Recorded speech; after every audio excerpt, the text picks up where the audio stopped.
Bien, vamos ahora a echar un vistazo a la Constitución de 1978 y al sistema democrático que establece, en cuanto a sus principios, instituciones y especial referencia al Estado autonómico.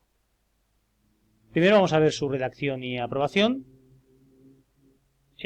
Como se ha explicado, la Constitución del 78 es fruto del consenso y, a pesar de las diferencias que le separaban, todos los partidos políticos se esforzaron en llegar a un acuerdo que permitiese la instauración de un sistema democrático en España y lograse superar pues todos los enfrentamientos y los odios que durante más de 4 décadas habían dividido al pueblo español.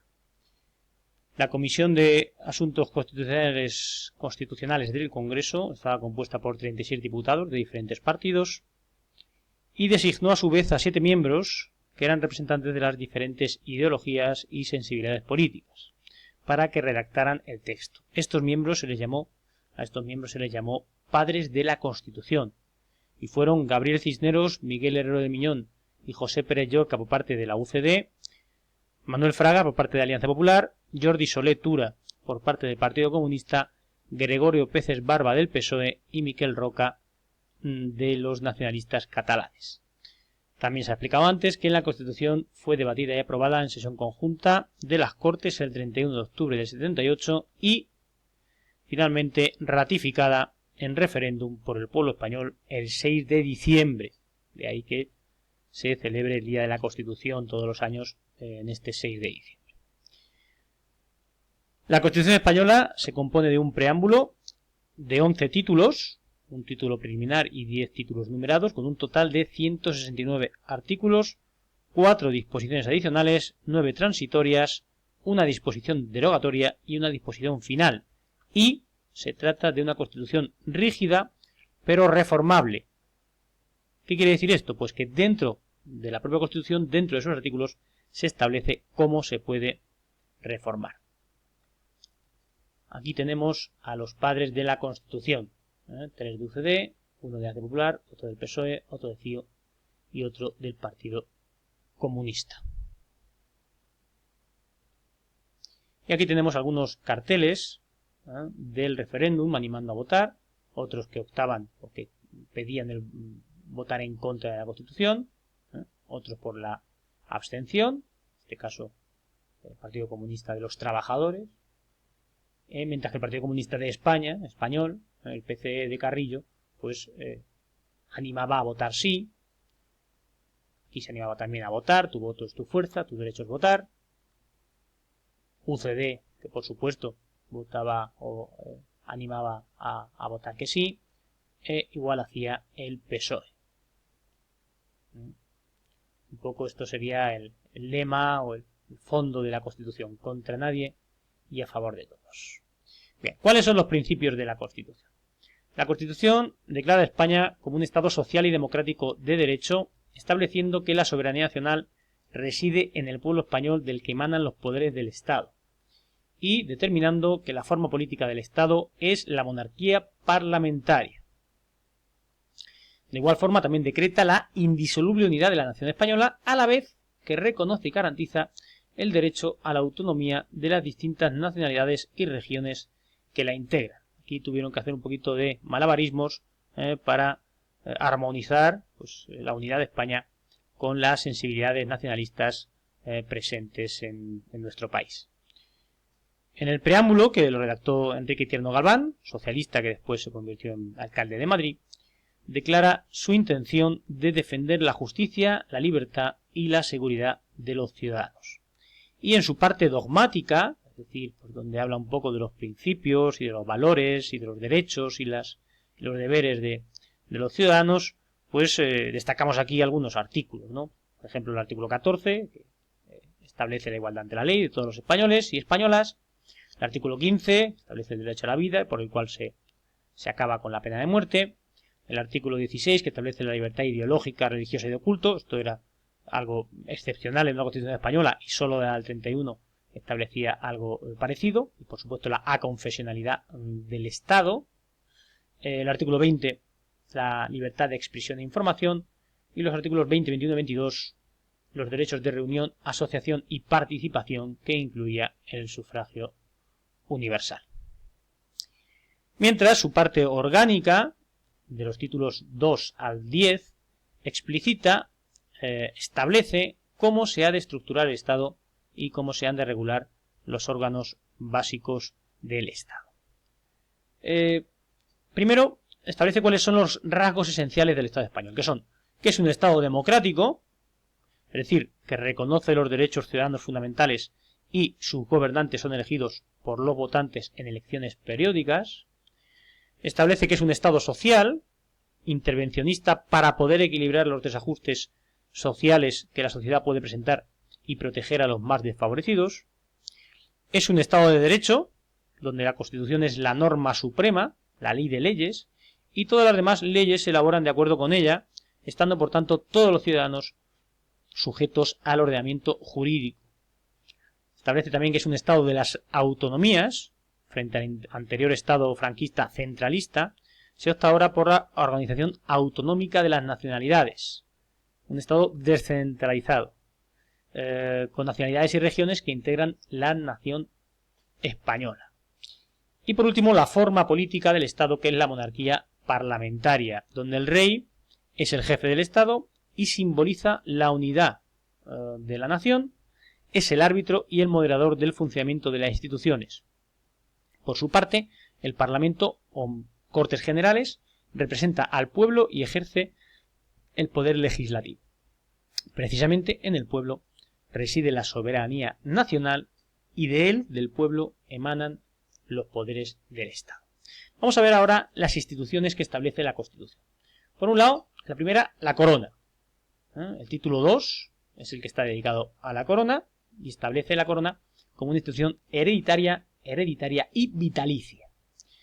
El rey es el jefe del Estado, por tanto carece del poder ejecutivo y sus actos en realidad necesitan el refrendo del gobierno. Es decir, es el gobierno el que tiene que refrendar los actos del jefe del Estado, no tiene una capacidad personal para actuar. Por eso no es responsable y su figura es inviolable, puesto que supuestamente él no es, digamos que su voluntad, sus actos no responden a su voluntad, sino que sigue lo que las instituciones le demandan. Sus principales funciones del rey son proponer al candidato a presidente de gobierno, el mando supremo de las Fuerzas Armadas,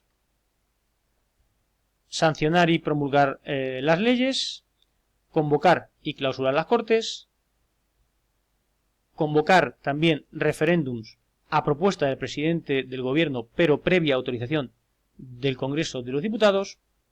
También la justicia, los tribunales y los jueces administran la justicia en nombre del rey, que tiene el ejercicio del derecho de gracia, y también es el encargado de firmar los tratados internacionales y declarar la guerra o la paz. Por suerte esto último no hemos tenido que verlo, pero sí que en el caso de los tratados internacionales veremos cómo, pues en el caso de la Unión Europea, por ejemplo, es quien los firma.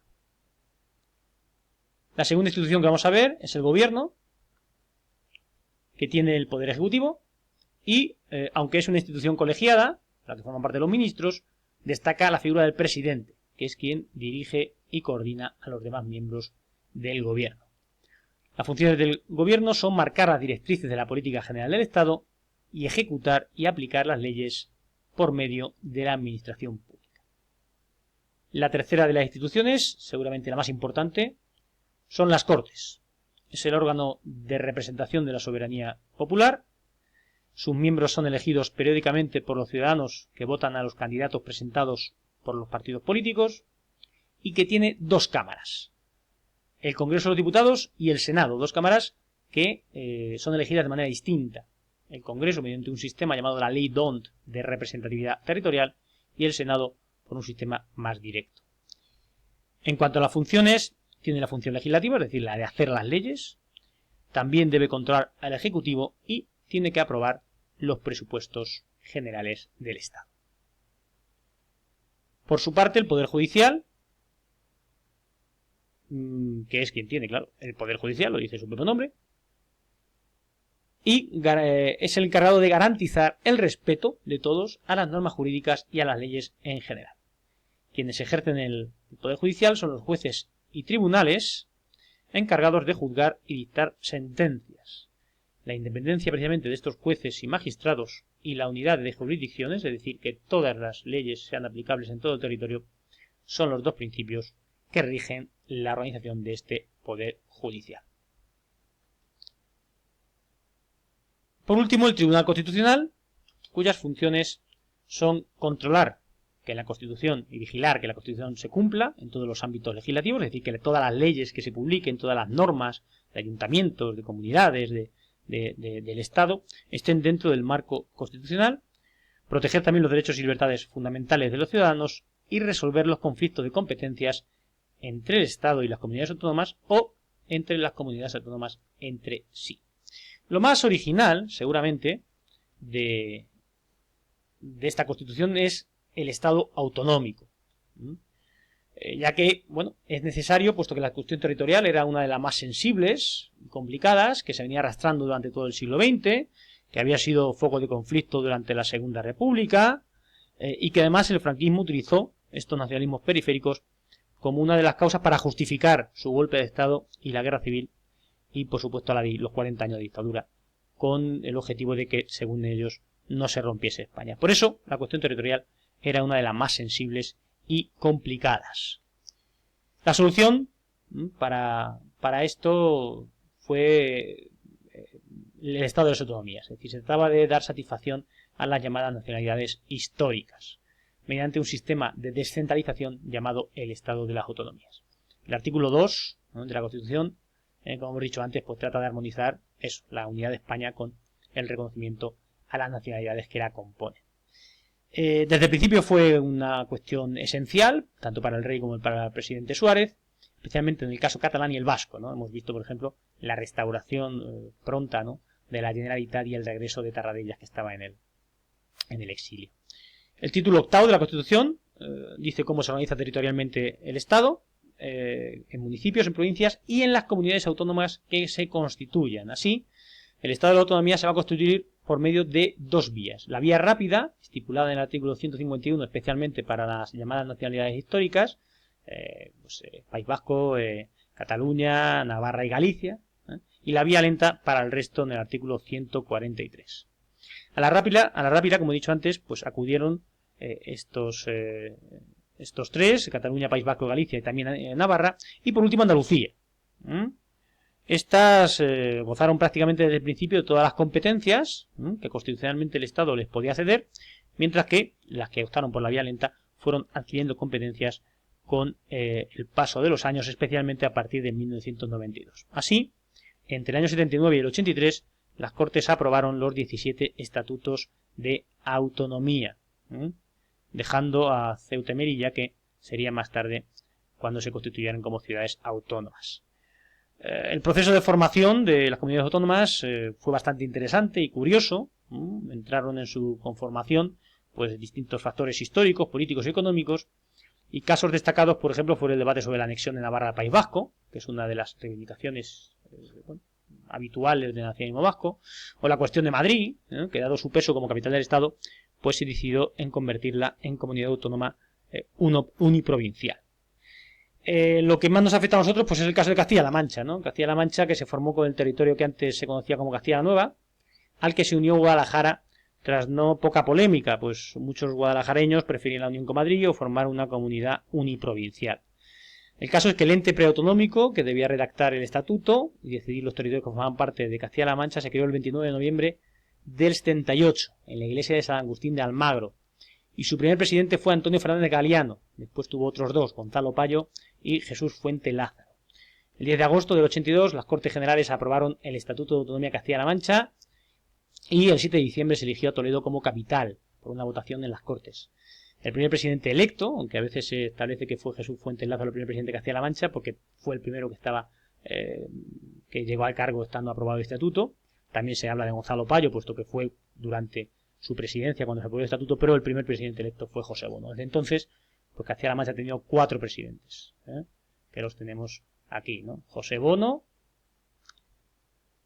estuvo muchos años, más de 20, José María Barreda, María Dolores de Cospedal y Emiliano García Paje, que es el actual. 3 de ellos, los 3 hombres, son del PSOE y el caso de Cospedal, que era del PP.